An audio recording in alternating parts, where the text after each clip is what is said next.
Question आपका मैंने पढ़ा है। आपकी समस्या ये है कि आपके हस्बैंड आपकी रिस्पेक्ट नहीं करते हैं, इंसल्ट करते हैं, किसी के भी सामने कुछ भी बोल देते हैं। मैं समझ सकती हूँ एज अ फीमेल कि आपके दिल पर क्या बीतती होगी। लेकिन मैं आपको एक बात बताना चाहूँगी कि जो उपाय और टोटके होते हैं वो भी तब काम करते हैं जब आप उसके साथ साथ अपने ऊपर और काम कर रहे होते हो। अब मेरी बात को ध्यान से समझने की कोशिश करना। देखो, होता क्या है कि बेसिकली हिंदू धर्म में ये माना जाता है कि विदाउट कंपेटिबिलिटी चेक किए हुए, बिना कुंडली के मिलान के कभी शादी नहीं की जाती। लोग इसको फॉलो भी कर लेते हैं, लेकिन करते क्या हैं, सिर्फ पंडित जी को दिखाएंगे, पंडित जी दोनों की कुंडली ऐसे पकड़ेंगे और बोलेंगे अच्छा तुम्हारे 26 गुण मिल गए, शादी हो सकती है कर दो।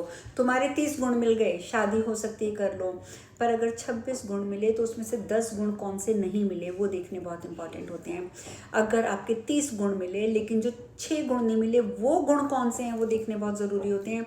अगर उसमें मैत्री का गुण नहीं है, उसमें अगर आपकी एक प्रेम का गुण नहीं है जो मिला हो, तो जब इस तरीके के गुण आपके नहीं मिलेंगे और आपने देखा बाकी तो मिल गए हैं चलो कर दो शादी, तो क्या होगा? तब ये सिचुएशन होती है कि आप आज इंसल्ट फील कर रहे हैं या आपको ऐसा लगता है कि आपके हस्बैंड आपकी सुन नहीं रहे हैं, आपकी बात नहीं मान रहे हैं और आपकी इज्जत की उन्हें कोई परवाह नहीं है। तो देखिए, सबसे पहला स्टेप जो आपको उठाना है वो तो एक तो ये उठाना है कि बिना मैच मेकिंग के कम से कम अपने बच्चों की शादी मत करना, और मैच मेकिंग भी उस इंसान से करवाना जो प्रॉपर देख के बताएगा कि कौन कौन से गुण मिल रहे हैं, कौन कौन से नहीं मिल रहे, शादी आगे चलेगी या नहीं चलेगी। सिर्फ गुण मिलने से शादी नहीं चलती है ना। तो इसलिए उनकी लाइफ में भी प्रॉब्लम्स आती हैं। इसलिए सिर्फ वो चेक नहीं करवाना, सामने वाले का नेचर कैसा है, सामने वाले का करेक्टर कैसा है, सामने वाले की फाइनेंशियल सिचुएशन कैसी रहेगी, ये सब चीज़ें भी उन गुणों के साथ चेक की जाती हैं, उसके बाद शादी की जाती है, तो ये शादी चलती है।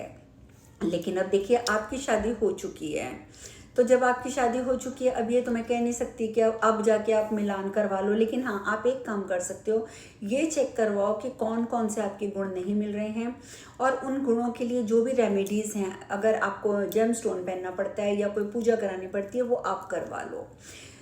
आपको इससे पर 50% फ़र्क पड़ेगा, और बाकी के 50% के लिए आपको क्या करना चाहिए, आप अपने ऊपर काम करना शुरू कर दो, अपने लिए मेडिटेशन करना शुरू कर दो, अपने पूजा पाठ करो। मेडिटेशन इज़ मोर इम्पॉर्टेंट, और उसके साथ साथ आप पूजा पाठ करो, अपने आप को ढंग से घर में बनाकर अपने हस्बैंड के सामने हमेशा जब भी जाओ एक अच्छे मूड में, एक पॉजिटिव मूड में, स्माइलिंग फेस में और वेल ड्रेस्ड होकर जाओ, ठीक है। इसके साथ साथ हर घर में कुछ ना कुछ ऐसा होता है जिसकी वजह से नेगेटिविटी क्रिएट हो रही होती है उस घर में, और वहाँ हस्बैंड वाइफ का रिलेशन ख़त्म होना शुरू हो जाता है।